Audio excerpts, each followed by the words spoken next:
Hello students, how are you. बच्चों, आज हिंदी की कक्षा में आप सबका स्वागत है। सभी बच्चे अपनी बुक सुरभि, रफ कॉपी और पेंसिल लेकर बैठ जाएं और आज का सेशन ध्यानपूर्वक अटेंड करें। तो बच्चों, आज हमारा पढ़ने का विषय है पाठ 7 हृदय परिवर्तन। तो आओ पहले हम इसका एक छोटा सा रिकैप ले लेते हैं।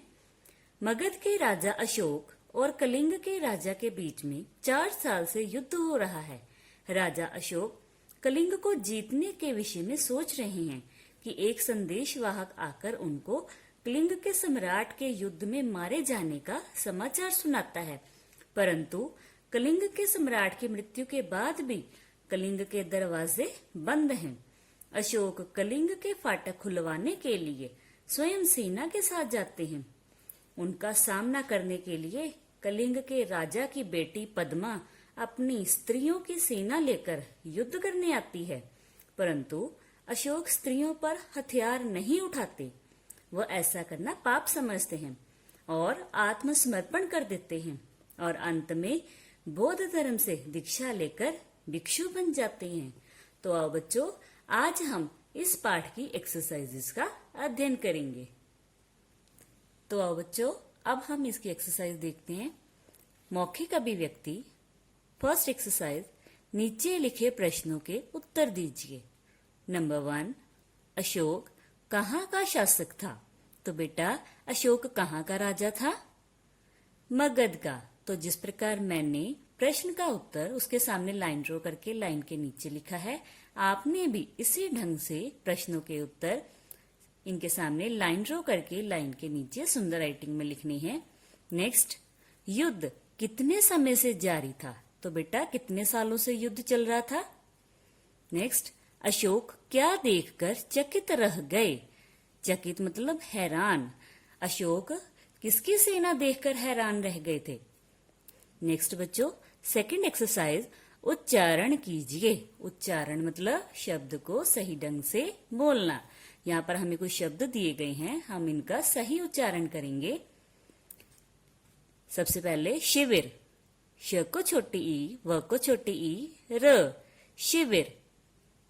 नेक्स्ट, सज्जित, स, आधे ज को छोटी ज, त, सज्जित।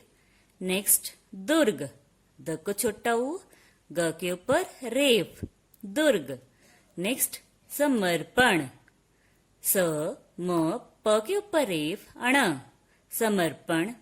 नेक्स्ट, मंत्र मुग्ध, म के ऊपर बिंदी, त्र, म को छोटा उ, आधा ग, ध, मंत्र मुग्ध।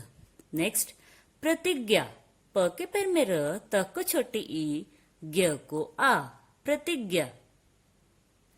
नेक्स्ट बेटा, लिखित अभिव्यक्ति।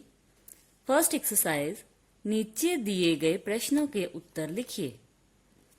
नंबर 1, पद्मा कौन थी? तो बेटा, यहाँ पर पद्मा कौन थी? पद्मा कलिंग के महाराज की पुत्री थी। ठीक है, तो जैसे मैंने आपको प्रश्न का उत्तर लिखने का ढंग बताया है, आपने भी इसी ढंग से सभी प्रश्नों के उत्तर लाइन के नीचे लिखने हैं।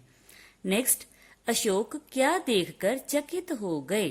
तो बेटा, जैसे हमने ये पहले पढ़ा था कि अशोक किसकी सेना को देखकर हैरान हो गए थे। नेक्स्ट, अशोक स्त्रियों से युद्ध क्यों नहीं करना चाहते थे? तो बेटा, अशोक स्त्रियों पर वार करना क्या समझते थे? नेक्स्ट, पद्मा किससे और क्यों द्वंद्व युद्ध करना चाहती थी? बेटा, पद्मा किसके साथ और कौन सा बदला लेने के लिए युद्ध करना चाहती थी? नेक्स्ट, अशोक ने क्या प्रतिज्ञा ली? तो बेटा, अशोक ने बौद्ध धर्म से दीक्षा लेते समय क्या क्या प्रतिज्ञा ली थी? नेक्स्ट, अशोक ने सैनिकों को क्या प्रण लेने को कहा? तो बच्चों, अशोक ने अपने सैनिकों को कौन सा प्रण लेने के लिए, कौन सी प्रतिज्ञा लेने के लिए कहा था? आगे बेटा, सेकंड एक्सरसाइज, कौन सा कथन किसका है? रेखा खींचकर बताइए। तो बेटा, यहाँ पर हमें कुछ पिक्चर्स दी गई हैं। संवाददाता की पिक्चर, अशोक, द्वारपाल और पद्मा। और यहाँ पर हमें कुछ कथन दिए गए हैं, तो आपने ये बताना है कि कौन सा कथन किसने कहा है और उस कथन का आपने उस पिक्चर के साथ मिलान करना है। जैसे यह क्या महाराज, तो ये किसने कहा था? पद्मा ने। तो आपने इस कथन का मिलान पद्मा के साथ रेखा खींचकर करना है। नेक्स्ट, बोलते क्यों नहीं हो तुम, चुप क्यों हो? नेक्स्ट, राजन संवाददाता आना चाहता है। नेक्स्ट, मारे गए हैं तो मगध की विजय हुई है, कलिंग जीत लिया गया है। नेक्स्ट, हाँ महाराज, कलिंग के फाटक आज भी बंद हैं। नेक्स्ट, शास्त्र की आज्ञा है राजकुमारी। आगे बच्चों, थर्ड एक्सरसाइज, सही शब्द चुनकर वाक्य पूरे कीजिए। तो बेटा यहाँ पर हमें कुछ शब्द दिए गए हैं, हमने सही शब्द चुनकर यहाँ पर दिए हुए वाक्यों को पूरा करना है। तो मैं आपकी सुविधा के लिए पहले ये शब्द पढ़ देती हूँ। आत्मसमर्पण, नेक्स्ट मंत्रमुग्ध, निहत्थों, पूर्णाहुति, फाटक। नंबर 1, कलिंग के डैश आज भी बंद हैं, कलिंग के फाटक आज भी बंद हैं। नेक्स्ट, कलिंग डैश नहीं कर रहा है। नेक्स्ट, अशोक के सिपाही डैश से देखते रह जाते हैं। नेक्स्ट, आज भीषण युद्ध की डैश होगी। आगे बच्चों, स्त्रियां भी डैश पर वार नहीं करेंगी। नेक्स्ट बेटा, फोर्थ एक्सरसाइज, सही कथन पर सही यानी टिक तथा गलत कथन पर गलत यानी क्रॉस का निशान लगाइए। तो बेटा यहाँ पर हमें कुछ वाक्य दिए गए हैं, हमने पाठ के आधार पर जो सही वाक्य हैं उनके आगे टिक का निशान लगाना है और जो गलत वाक्य है उसके आगे क्रॉस का निशान लगाना है। नंबर 1, कलिंग युद्ध में लाखों आदमी मारे गए थे। तो बेटा ये वाक्य सही है पाठ के आधार पर, तो हमने इसके आगे कौन सा निशान लगाना है? सही यानी टिक का निशान लगाना है। नेक्स्ट, कलिंग के राजा लड़ाई में नहीं मरे थे। नेक्स्ट, दुर्ग से स्त्रियों की विशाल सेना बाहर निकली थी। नेक्स्ट, अशोक पद्मा से द्वंद्व युद्ध करना चाहता था। नेक्स्ट, अशोक और उसके सरदारों ने गेरुआ वस्त्र धारण किए।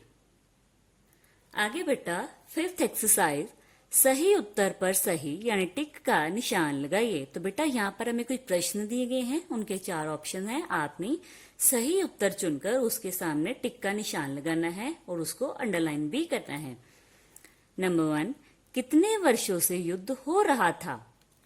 2, 3, 4, 5।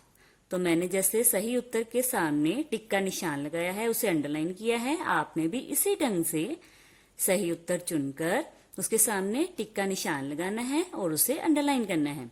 नेक्स्ट, पद्मा सैनिक वेश में किसके समान लग रही थी? चंडी के, लक्ष्मीबाई के, रजिया बेगम के या योधा भाई के? नेक्स्ट, अशोक ने भविष्य में क्या ना करने की प्रतिज्ञा ली? युद्ध, प्रेम, घृणा या चोरी? नेक्स्ट बेटा, भाषा की बात, क्रिया के जिस रूप से क्रिया के होने का समय तथा उसकी पूर्णता या अपूर्णता का बोध हो उसे काल कहते हैं। तो बेटा जिस शब्द से हमें काम की होने का समय पता चले उसे काल कहते हैं। काल के 3 भेद होते हैं, भूतकाल, वर्तमान काल और भविष्यत काल। जो समय बीत चुका है उसे भूतकाल कहते हैं, जो समय अभी चल रहा हो उसे वर्तमान काल कहते हैं और जो समय आने वाला हो उसे भविष्य काल कहते हैं। तो हमने इन्हीं के आधार पर अपनी अगली एक्सरसाइज सॉल्व करनी है। नंबर 1, नीचे लिखे वाक्यों के सामने उनका काल लिखे। तो बेटा हमने इसकी क्रिया के अनुरूप ही इसका काल लिखना है। नंबर 1, मगध की पताका फहरा रही है। तो बेटा इसकी क्रिया से हमें क्या बोध हो रहा है कि ये क्रिया अभी हो रही है। तो जो अभी समय चल रहा है, जो क्रिया हो रही है, उसको हम वर्तमान काल कहते हैं। तो इसके आगे हम क्या लिखेंगे? वर्तमान काल। तो जैसे मैंने लाइन के नीचे इसका आंसर लिखा है, आपने भी इन वाक्यों के आंसर इनके सामने लाइन के नीचे सुंदर राइटिंग में लिखने हैं। नेक्स्ट, आज 4 साल से यह युद्ध हो रहा है। नेक्स्ट, उनके सेनापति कैद हो चुके हैं। नेक्स्ट, क्या स्त्रियों से भी युद्ध करना होगा? नेक्स्ट, अशोक ने कलिंग को जीत लिया था। आगे बेटा सेकंड एक्सरसाइज, नीचे दिए गए शब्दों के वर्ग में जो शब्द अलग है उस शब्द पर घेरा यानी सर्कल लगाइए। तो बेटा हमें यहाँ पर 4 शब्द दिए गए हैं और जो सबसे अलग शब्द है यानी ऑड वन, उसको हमने सर्कल करना है। पताका, झंडा, पतंग, ध्वजा। तो बेटा इसमें से ऑड वन कौन सा है? पतंग। जैसे मैंने इसको सर्कल किया है, आपने भी सही उत्तर चुनकर उसको सर्कल करना है। नेक्स्ट, मृत्यु, जीवन, मौत, देहांत। नेक्स्ट, स्त्री, महिला, वनिता, अनिता। नेक्स्ट बच्चों, वस्त्र, कपड़ा, कपास, वसन।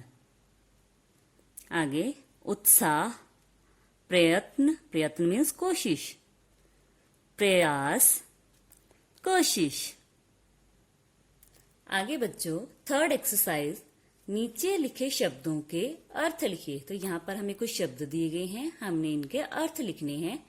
शपथ यानी कसम। तो जैसे मैंने इसका उत्तर लाइन के नीचे लिखा है, आपने भी इसी ढंग से इन शब्दों के अर्थ लाइन के नीचे सुंदर राइटिंग में लिखने हैं।